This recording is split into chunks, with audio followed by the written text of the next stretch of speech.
நரசிம்மருக்கு உகந்த பானகம். பக்தர்கள் கேட்பதை உடனடியாக கொடுக்கக்கூடியவர் நரசிம்மர். நாளை என்பது நரசிம்மனிடம் இல்லை என்பார்கள்.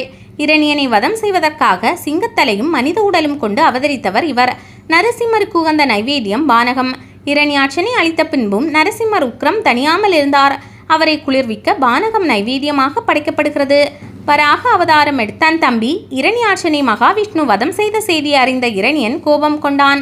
மகாவிஷ்ணுவே என் முதல் எதிரி, அதனால் கொல்லாமல் விடமாட்டேன் என சபதம் செய்தான். சாகா வரம் பெற பிரம்மாவை நினைத்து தவம் செய்தான். அதை கண்டு மகிழ்ந்த பிரம்மா காட்சியளித்து என்ன வரம் வேண்டும் என கேட்க, மூலகத்தையும் ஆளும் சக்தி வேண்டும், சாகா வரம் வேண்டும் என கேட்டான்.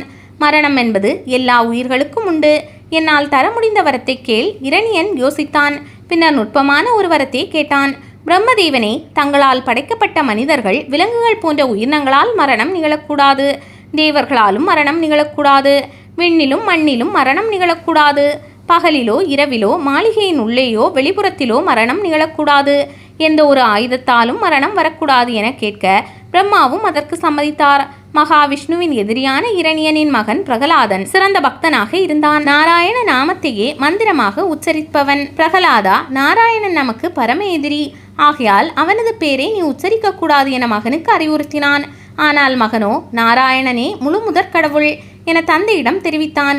எங்கும் நிறைந்த பரம்பொருளான நாராயணனை வழிபட்டால் உங்களுக்கு மோட்சம் கிடைக்கும். அவரை எதிரியாக நினைப்பதை விட்டுவிடுங்கள் என அடிக்கடி நினைவுபடுத்தினான். இரணியன் கோபத்துடன், உன்னுடைய நாராயணன் எங்கும் நிறைந்திருக்கிறானா என கேட்டான். ஆம் தந்தையே, எங்கும் நிறைந்திருப்பவன், தூணிலும் இருப்பான், சிறு துரும்பிலும் இருப்பான் என்றான். இரணியன் அக்கணமே தன் கதாயுதத்தை எடுத்து அங்கிருந்த ஒரு தூணை அடிக்க அது இரண்டாக பிளந்தது. அதற்குள் இருந்து சிங்கமுகமும் மனித உடலும் கொண்டு நாராயணன் அவதாரம் செய்தார். அது அந்தி சாயும் நேரம், பகலும் அல்ல இரவும் அல்ல. நரசிங்க பெருமான் இரணியனை தூக்கி நிலைப்படியில் அமர்ந்து தன் மடி மீது கிடத்தினார். தனது கூரிய நகத்தால் அவனை பிளந்து இரத்தத்தை குடித்தார். இரணியன் மாண்டான். அவன் பெற்ற வரத்தின்படியே மனித உடலும் அல்லாமல் விலங்கு உடலும் அல்லாமல் இரண்டும் சேர்ந்த ஒரு உருவத்தில் அவதரித்து பகலும் அல்லாமல் இரவும் அல்லாமல் அந்தி சாயும் நேரத்தை தேர்ந்தெடுத்து மாளிகைக்கு உள்ளேயும் அல்லாமல் வெளியேயும் அல்லாமல் நிலைப்படியில் அமர்ந்து அவன் உயிரை குடித்தார். இரணியன் விரும்பியபடியே அவனது மரணம் நிகழ்ந்தது. நரசிம்மர் இரணியனின் வயிற்றை கிழித்து குடலை மாலையாக அணிந்து கொண்டார். பின்னர் பயங்கரமாக கர்ஜனை செய்தவாறே இரணியனின் சிம்மாசனத்தில் அமர்ந்தார். அவருடைய கண்களை யாராலும் நேருக்கு நேராக பார்க்க இயலவில்லை. கண்களில் உக்கிரம் தைத்து கொண்டிருந்தது. அவருடைய கோபம் அடங்கிய பாடில்லை. பானகம் இனிப்பும் புளிப்பும் கலந்த சுவையுடைய ஒரு பிரசாதம். ஆயுர்வேத மருத்துவத்தில் பானகம் பானக கல்பனா என அழைக்கப்படுகிறது.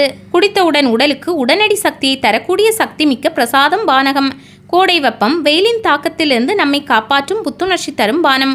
புதன் சனிக்கிழமைகளில் நரசிம்மருக்கு துளசி மாலை சாற்றி பானகத்தை நைவேத்தியம் செய்து மனதார வழிபட்டால் நன்மை கிடைக்கும். ஆந்திர மாநிலத்தில் உள்ள பல கோயில்களில் ஸ்ரீராமநவமி அன்று ஸ்ரீராமர் ஸ்ரீதாதேவியின் திருமணத்தை கொண்டாடும் கல்யாணோத்சவம் நடைபெறும். அன்றைய நாளில் ராமபிரானுக்கு பானகம் சமர்ப்பிப்பது வழக்கம்.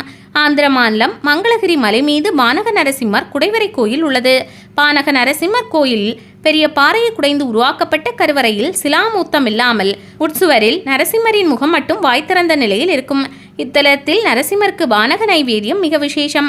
பக்தர்கள் தங்கள் வேண்டுதலுக்கு ஏற்ப ஒரு குடம் அல்லது அரைக்குடம் என கோயிலில் சொல்லி தயாரித்து நைவேத்தியம் செய்வர். இதில் ஆச்சரியம் என்னவென்றால், நைவேத்தியம் செய்யும் பானகத்தை ஒரு சங்கினால் நரசிம்மரின் வாயில் விட குடிப்பது போல் சப்தத்துடன் பானகம் உள்ளே செல்லும். எவ்வளவு நைவேத்தியம் செய்கிறோமோ அதில் பாதிதான் உள்ளே இறங்கும், மற்ற பாதி வலியத் தொடங்கிவிடும். மீதியை பானகத்தை சமர்ப்பிக்கும் பக்தரிடம் பிரசாதமாக தந்து விடுவார்கள். ஆந்திர மாநிலத்தில் விஜயவாடாவிலிருந்து குண்டூர் செல்லும் வழியில் 26 கிலோமீட்டர் தொலைவில் உள்ளது மங்களகிரி.